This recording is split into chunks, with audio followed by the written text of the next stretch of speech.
Hello friends, this is CA CS CMA Prasad Bhatt, आपका online दोस्त। And आज हम लोग डिस्कस करने वाले हैं एक इम्पॉर्टेंट कंसेप्ट, ओके, जिसका नाम है foreign exchange management.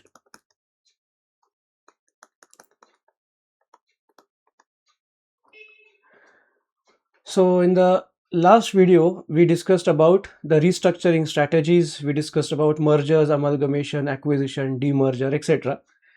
And today I am bringing another simple yet interesting concept for foreign currency transactions. Now this topic is relevant for CA final students, CA May final students, as well as CS professional students, plus all my friends in the MBA finance domain and those who pursue commerce as a stream. Along with this, because foreign currency है, even if you're not from commerce background, still आपको इसका use definitely होगा. Okay, so let us see the basic concepts. Okay so हम लोग क्या कर रहे हैं, हम लोग सारे इंपॉर्टेंट कंसेप्ट्स एकदम शॉर्ट में, सिंपल में, लेकिन बढ़िया क्लैरिटी से कवर कर रहे हैं. सो कम टाइम लेकिन कंसेप्ट पूरा. Okay, so what we are trying to do today is, today we'll learn the important concepts of foreign exchange rates. Now, why foreign exchange I have chosen? Because in the recent few days, everybody we are observing that because of the geopolitical crisis, जो war चल रहा है USA, Iran, Israel, then on one hand Russia, Ukraine बहुत सालों से लड़ रहे हैं and so on. So जिस वजह से there is a lot of fluctuation in the dollar rates. Okay, बाकी चीज़ों की शॉर्टेज आ रही है, ऑयल शॉर्टेज है, crude oil, LPG, gas cylinders, हम लोग सब देख रहे हैं न्यूज़पेपर्स में क्या क्या हो रहा है. बट ना इन सब में फॉरेन करेंसी का क्या हाथ है, let us see that. Okay, so first to understand the whole idea, let us understand something called as a foreign exchange rate. So हम लोग जब कहते हैं कि $1 is equal to ₹93, now what it simply means कि अगर मुझे $1 खरीदना है, मुझे अगर $1 चाहिए, तो मुझे इंडिया के 93 रुपीज देने पड़ते हैं. It's the same thing, instead of dollar if I put it से, मुझे अगर एक बर्गर खरीदना है तो मुझे 100 रुपये देने पड़ते हैं. तो जैसे मुझे बर्गर खरीदना पड़ता है, वैसे मुझे डॉलर भी खरीदना पड़ता है, because it is not a Indian currency.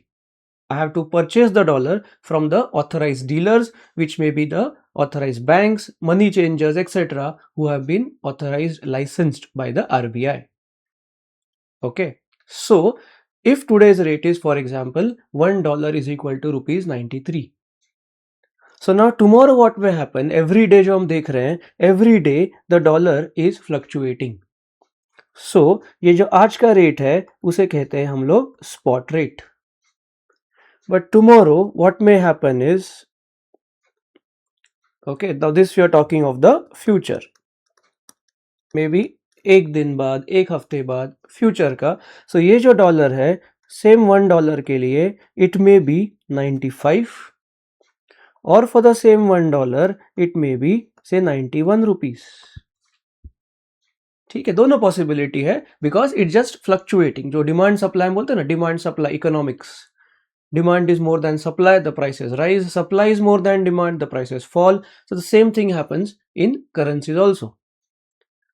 So now how to interpret them? So अगर आज $1 93 रुपीज है एंड कल फ्यूचर में अगर वो 95 हो गया, ठीक है, लेट अस गो सेम एग्जांपल. आज अगर एक बर्गर 100 रुपीज का है और कल अगर वही बर्गर 110 रुपए का हो गया, तो हम क्या कहते हैं? बर्गर महंगा हो गया.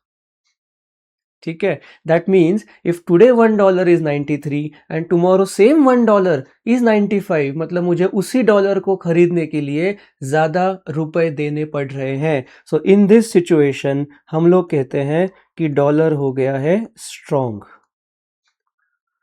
एंड डॉलर हो गया स्ट्रॉन्ग मतलब एक और चीज वी कैन से, डॉलर की वैल्यू बढ़ गई है. जैसे बर्गर की वैल्यू बढ़ गई, एक बर्गर 100 था, वही बर्गर 110 हो गया, बर्गर की वैल्यू बढ़ गई. सिमिलरली $1.93 था, अब वही $1.95 हो गया, डॉलर की वैल्यू बढ़ गई. So we also say that dollar हो गया appreciate. So these are different words of expressing this. Now the funny part is कि दो ही करेंसीज हैं, एक तरफ है डॉलर, दूसरी तरफ है rupee in our example. That means अगर दोनों में ही मैच चल रहा है और अगर एक जीत गया, इसी का मतलब क्या होगा, दूसरा हार गया। ठीक है, अभी रिसेंटली अपना T20 वर्ल्ड कप हम लोग जीत गए, तो फाइनल में दो ही टीम थे, इंडिया थी, न्यूजीलैंड थी। इफ समबडी सेड भाई इंडिया जीत गया, तो किसी ने पूछा अरे भाई फिर न्यूजीलैंड का क्या हुआ?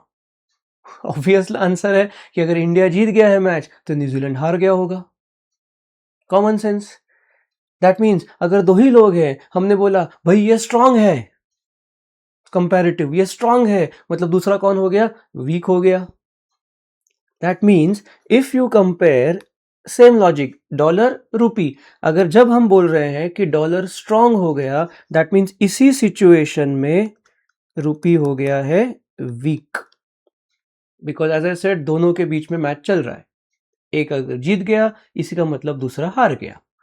दैट मीन्स अगर यहाँ पे डॉलर की वैल्यू बढ़ गई है, इसी का मतलब यहाँ पे रुपी की वैल्यू कम हो गई है, ऑपोजिट्स। यहाँ पे अगर डॉलर अप्रिशिएट हो गया है, इसी का मतलब यहाँ पे रुपी क्या हो गया है, रुपी हो गया है डेप्रिशिएट। ओके, सो न्यूज़पेपर में आजकल आते रहते हैं कि रुपी is depreciating every day because of the war, because of the crude oil crisis, because of so many factors, the rupee value is falling। हम बोलते हैं रुपए गिर रहा है। सो रुपए का गिरना मतलब रुपए का वीक होना, और अगर रुपए गिर रहा है, अगेन सेड दो ही लोग हैं, एक गिर रहा है मतलब दूसरा बढ़ रहा है। सो डॉलर स्ट्रांग होते जा रहा है। अभी 2026 है, if you see 2025 dollar was somewhere around 87 rupees, 88 rupees, and वो धीरे धीरे डॉलर स्ट्रांग होता गया, रुपी गिरता गया, और रुपी 88 से 89, 89 से 90, 91, 92, serious. So obviously RBI is taking steps to protect the rupee. ठीक है, वो हम लोग बाद में देखेंगे कि क्या क्या स्टेप्स होते हैं, क्या क्या फैक्टर्स अफेक्ट करते हैं करेंसी फ्लक्चुएशन में। But today what we are going to discuss is simple, that how to understand dollar rise, rupee fall, simple understanding। Okay, now the second example, now in the second example see what is happening कि yesterday spot rate ₹1 के लिए $93 मुझे देने पड़ते थे, मतलब एक burger 100 rupees का था। अब वही बर्गर 100 का भी हो गया है 95 रुपीज, वही बर्गर 100 का हो गया है 99 रुपीज, बर्गर क्या हो गया, सस्ता हो गया। दैट मीन्स बर्गर के रिप्लेस किया मैंने डॉलर से, तो यहां पे क्या लिखूंगा मैं, in this case dollar has become week, मतलब डॉलर की वैल्यू गिर गई है, बिकॉज एक डॉलर को पहले कितना दे रहा है हम लोग, 93 दे रहे थे। अभी वही डॉलर हमें सस्ते में मिलेगा, सस्ते में 91 में मिल जाएगा, इसी का मतलब क्या हुआ, डॉलर की वैल्यू गिर गई। इन दिस सिचुएशन डॉलर की वैल्यू गिर गई। दैट मीन्स यहां पे डॉलर क्या हो गया, डॉलर हो गया depreciate. And again the same, दो ही लोगों में मैच है। सो अगर डॉलर हो गया वीक, इसी का मतलब इन दिस सिचुएशन रुपी हो गया स्ट्रॉन्ग, रुपी की वैल्यू बढ़ गई है, rupee value has gone up, and rupee अलग अलग नाम से एक्सप्रेस करते हैं। सो somebody में से अरे रुपए गिर गया, रुपए बढ़ गया, somebody में से अप्रिशिएट हो गया, डेप्रिशिएट हो गया। Okay, so this is the basic idea, as I said basic concept है, बट एक बार कंसेप्ट दिमाग में घुस गया तो न्यूमेरिकल कैसा भी आए you can easily tackle and solve. See, any question of finance is based upon the core concepts, the basic concepts of finance. So अगर आपका बेसिक कंसेप्ट क्लियर है तो आपका first step, half the battle is one. फिर second battle क्या होता है कि क्वेश्चन को ध्यान से पढ़ना, उसमें एग्जैक्टली क्या दिया है वो चेक करना, और उसके हिसाब से फिर सॉल्यूशन निकालना। पर उससे पहले क्या होना चाहिए, अपना बेसिक कंसेप्ट क्लियर होना चाहिए। ठीक है, सो ये हुआ पहला पार्ट कि डॉलर का अप्रिसिएशन, डेप्रिसिएशन, ऑपोजिट रुपी अप्रिसिएशन, रुपी डेप्रिसिएशन। ठीक है, नाउ इसी कंसेप्ट को थोड़ा सा आगे लेके जाते हैं। ठीक है, Now going forward, see what happens. Again the same thing, same example से लेते हैं ना, सपोज दूसरी करेंसी ले लेते हैं, ठीक है. सो अभी डॉलर के बदले हमने ले लिया pound. So suppose today's spot rate of pound is say 125 rupees. This is the spot rate. एक होता है spot rate and दूसरा होता है forward rate. Okay. Now जैसे डॉलर ऊपर नीचे हो सकता है वैसे पाउंड भी ऊपर नीचे हो सकता है. Same thing, demand and supply forces. So pound is the currency of Great Britain. जैसे dollar is a currency of United States, वैसे pound is a currency of Great Britain, England. So now let us understand this idea from the business point of view. ठीक है, देखते हैं अभी. So 1 pound is equal to rupees 125. इसका मतलब क्या है कि मुझे अगर 1 पाउंड चाहिए तो मुझे 125 रुपए देने पड़ेंगे. ठीक है, today will keep it very simple. Okay, मुझे अगर पाउंड चाहिए तो मुझे 125 रुपीज देने पड़ेंगे. नाउ द क्वेश्चन इज कि मुझे पाउंड क्यों चाहिए. Okay, very simple question कि why do I need pounds? From the business point of view, I need pound because I am an importer. ठीक है, थोड़ा सा बिजनेस कनेक्शन दे दिया हमने उसको. ठीक है, अगर पर्सनल कनेक्शन देना है तो मुझे पाउंड क्यों चाहिए? बिकॉज मैं लंदन घूमने जा रहा हूं, इसीलिए मुझे पाउंड चाहिए. ठीक है, so I will put it कि either I am N importer, मुझे लंदन से कुछ इंपोर्ट करना है गुड्स. ठीक है, so either I am N importer. Second possibility, I am a tourist. I am a tourist, I am a Indian tourist. ठीक है, सो आइदर मैं इंडिया में बैठ के इंपोर्ट कर रहा हूं या फिर मैं इंडिया से बाहर घूमने जाने वाला हूं. सो इन बोथ द सिचुएशंस मुझे क्या चाहिए? मुझे चाहिए पाउंड्स. ठीक है, नाउ एज वी डिस्कस कि डिमांड एंड सप्लाई से दो पॉसिबिलिटी है. सो दो पॉसिबिलिटी क्या हो सकती है? आइदर आपका पाउंड स्ट्रांग हो जाएगा, so 1 pound is equal to rupees 130 हो जाएगा, या फिर second possibility 1 pound is equal to rupees 120 हो सकता है. We don't know, demand supply, simple. Global economics, हमने तो फाउंडेशन में इंडियन, माइक्रो, मैक्रो या तो ग्लोबल लेवल पे जा रहा है, इंटरनेशनल इकोनॉमिक्स में जा रहा है. International demand supply, geo political tension, many things affect them. ठीक है, हम लोग कंसेप्ट पे ध्यान देते हैं. So now see what is going to happen कि अगर यहाँ पे ओके क्या हो रहा है, मुझे जाना है लंदन घूमने के लिए, टूरिस्ट, या इंपोर्ट करना है, मुझे करना है पेमेंट.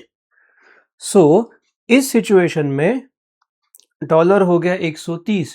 सो पहले कितना देना पड़ता था? $1 के 1 पाउंड के लिए पहले कितना देना पड़ता था? 125. अब उसी पाउंड के लिए मुझे देना पड़ेगा 130. मतलब यहां क्या हो गया? पाउंड हो गया स्ट्रॉन्ग. पाउंड मतलब यहां पे फॉरेन करेंसी हो गई है स्ट्रॉन्ग. उसकी वैल्यू बढ़ गई है. तो as a businessman, as a importer, as a tourist, मेरे लिए अच्छा है कि बुरा है? ठीक है, सिंपल है. पहले मुझे उसी पाउंड को 125 देना पड़ता था, अब वही पाउंड मुझे 130 देना पड़ेगा. इसका मतलब when the pound will be stronger, और यहाँ पे पाउंड का मतलब है, I will write down in general language, when the foreign currency will become stronger, importer को होगा लॉस. इंपोर्टर को होगा लॉस. रीजन सिंपल, मुझे ज्यादा रुपए देने पड़ेंगे. इमेजिन ना, मैंने इंपोर्ट किया था, ठीक है, इंपोर्ट किया था सपोज 10 पाउंड्स, छोटा अमाउंट ले लेते हैं, 10 पाउंड्स इंपोर्ट किया था. तो जब मैंने इंपोर्ट किया था तब रेट कितना था? 125 का रेट था. तो मुझे कितने देने चाहिए थे उस टाइम पे? 10 पाउंड के लिए मुझे 10 पाउंड के लिए देने चाहिए थे 1250 रुपीज. लेकिन अब क्या हो गया? रेट हो गया 130. सो 130 के लिए अब मुझे कितना देना पड़ेगा? मुझे देना पड़ेगा 1300 रुपीज. सो पहले थे 1250 रुपए, अब पाउंड हो गया स्ट्रॉन्ग, मुझे देने पड़ेंगे 1300 and that is why it is considered as a loss position. Same tourist के लिए मुझे उसी पाउंड को उसी शॉपिंग के लिए, इमेजिन टूरिस्ट शॉपिंग करने जाते हैं, वही शॉपिंग करने के लिए मुझे ज्यादा पैसे देने पड़ेंगे। So it's a loss situation for me. But अच्छा भी हो सकता है, जहां पे चीजें बुरी होती है वहां चीजें अच्छी भी हो सकती है। And what is a good part, pound 120 भी हो सकता है। सो इफ दिस हैपेंस, हम लोग क्या बोलेंगे, pound has become weak. And pound weak हो गया मतलब रूपी हो गया स्ट्रॉन्ग। सो सेम एग्जांपल लेते हैं, पहले मुझे देने पड़ने थे 1250 and now because this has become weak, now I have to pay 1200, मतलब पैसे बच गए। And that means when the foreign currency depreciates, and foreign currency depreciate का ही मतलब क्या है, when the domestic currency, remember दोनों अपोजिट्स हैं, अगर फॉरेन वाला गिर गया मतलब अपना वाला उठ गया। सो व्हेन दिस हैपेंस, तो क्या सिचुएशन होगी, when this happens, so importer, obviously importer will be happy because importer को होगा प्रॉफिट, उसके पैसे बच जाएंगे, उसके पैसे बचने वाले हैं। Okay, so this is an example from the importer point of view. So rule क्या है, अगेन बेसिक कंसेप्ट, इंपोर्टर को क्या चाहिए, उसे फॉरेन करेंसी चाहिए। हम लोग इंडिया में बैठे हैं, हमारे पास रुपए है, हमारे घर पे पाउंड का पेड़ नहीं है, हमारे घर पे डॉलर का पौधा नहीं है, तो हमें वो सब खरीदने पड़ते हैं। और अगर मुझे खरीदना है तो मुझे कब फायदा होगा, अगर सेम डॉलर पाउंड यूरो जो भी है अगर कम पैसे में मिले तो मेरा फायदा होगा। एंड कम पैसे में कब मिलेंगे, on this side, when foreign currency आपका गिर जाएगा, मतलब आपकी डोमेस्टिक करेंसी जब रुपए बढ़ जाएगा तब इंपोर्टर को होगा फायदा। ऑन दी अदर हैंड, अगर फॉरेन करेंसी स्ट्रांग हो गई मतलब रुपए गिर गया तो मुझे ज्यादा रुपए देने पड़ेंगे, तो इंपोर्टर को होगा loss. And this happens on a regular basis. Okay, this happens on a regular basis. चलो, अभी एक हो गया इंपोर्टर, तो दूसरी जगह पे अपने एक्सपोर्टर भी रुके हुए हैं। तो एक्सपोर्टर के एंगल से भी देखते हैं भाई कि एक्सपोर्टर क्या कर रहा है। Now let us take example of euro. अलग अलग करेंसी में जाते हैं सो दैट ओवरऑल आइडिया आएगा। सो सपोज एक यूरो का रेट चल रहा है 108 रुपए। Now euro is a currency of Europe, France, Germany, Italy, they use euro, ठीक है, ऑस्ट्रिया, यूरो। ना जैसे डॉलर एंड पाउंड ऊपर नीचे हो सकते हैं वैसे यूरो भी ऊपर नीचे हो सकता है। तो यहां पे लिख देता हूं, अगर यूरो हो गया है स्ट्रॉन्ग, यूरो मतलब कौन सी करेंसी, फॉरेन करेंसी हो गई है स्ट्रॉन्ग, इसी का मतलब रूपी हो जाएगा वीक। रूपी कौन सी करेंसी है, रूपी अपनी होम करेंसी है, डोमेस्टिक करेंसी बोलते हैं या होम करेंसी बोलते हैं। सेकेंड पॉसिबिलिटी, यूरो हो जाएगा वीक, मतलब कौन सी करेंसी वीक हो गई है, फॉरेन करेंसी वीक हो गई है।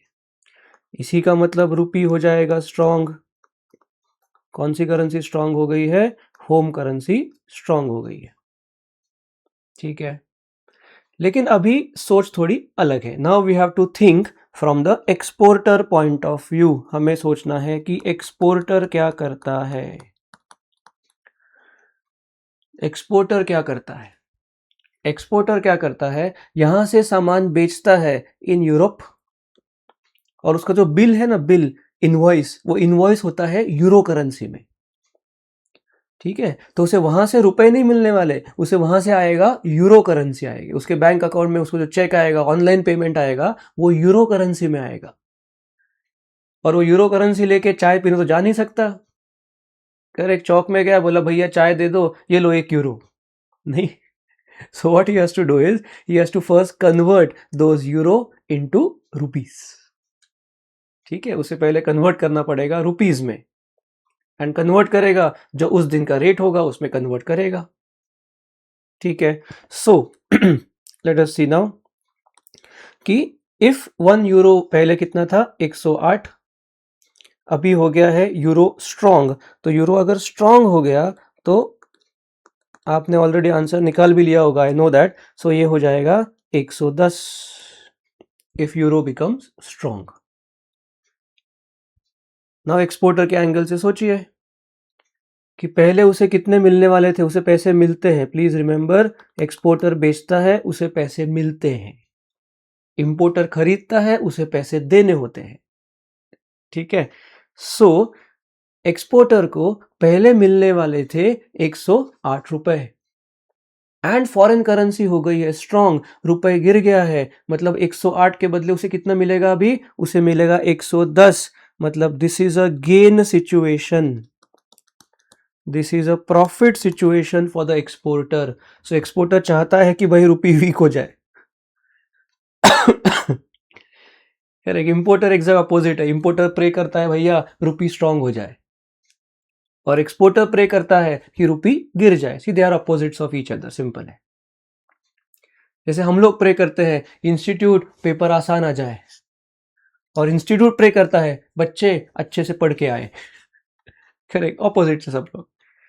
So on this side again, पहले 1 यूरो था 108 रुपए, और अब रुपए स्ट्रांग हो गया तो 108 के बदले हमें मिलेंगे शायद 105 रुपए, और हमें तो पैसे मिलने चाहिए, तो पहले मिलने वाले थे 108, अब मिलेंगे 105, कम पैसे मिल रहे हैं। सो कम पैसे मिल रहे हैं मतलब क्या होगा, it is a loss position,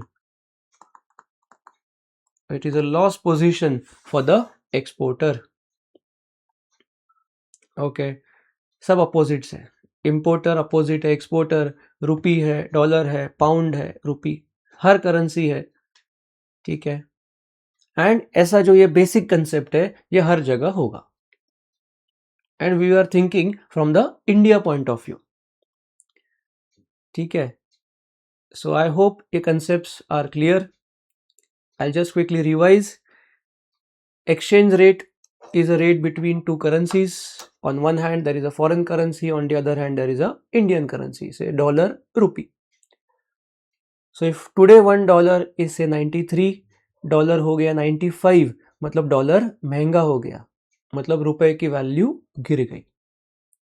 if today $1.93, future में $1 बिकम्स 90, मतलब क्या हो गया, डॉलर सस्ता हो गया, रुपए की वैल्यू बढ़ गई।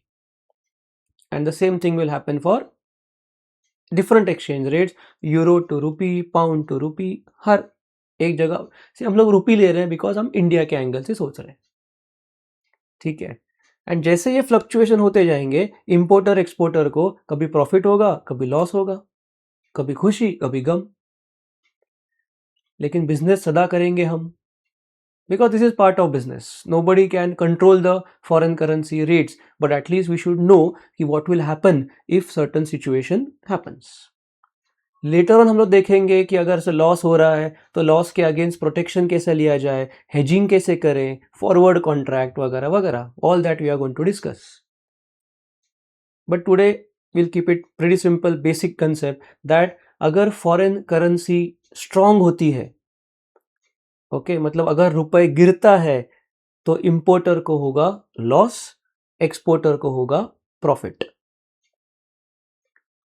ओके, ये देखिए यहां पे हमने देखा है, अगर फॉरेन करेंसी होती है strong, this is the example, foreign currency हो गई स्ट्रांग, इंपोर्टर को हो गया लॉस।